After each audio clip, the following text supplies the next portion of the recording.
Hello mga ka-legit da barkad, sa mga di pa po nakasubscribe sa ating channel, mag-subscribe na kayo sa ACTV Vlog at pakihit na rin ang notification bell para lagi kayong updated sa mga videos natin, at syempre pa-follow na lang din po sa ating Facebook page na eto ang True TV J8, Bulaga. Defender, simulan na po natin ang talakayan.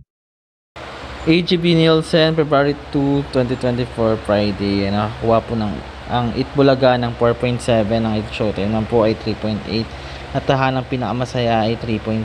Ayan, so makikita nyo naman po na grabe yung nilamon ng Itbulaga, ang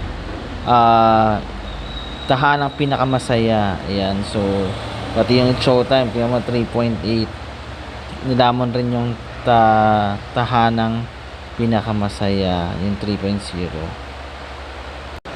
At sa February 3, 2024, Saturday, ang Itbulaga po ay nakakuha po ng 5.0%.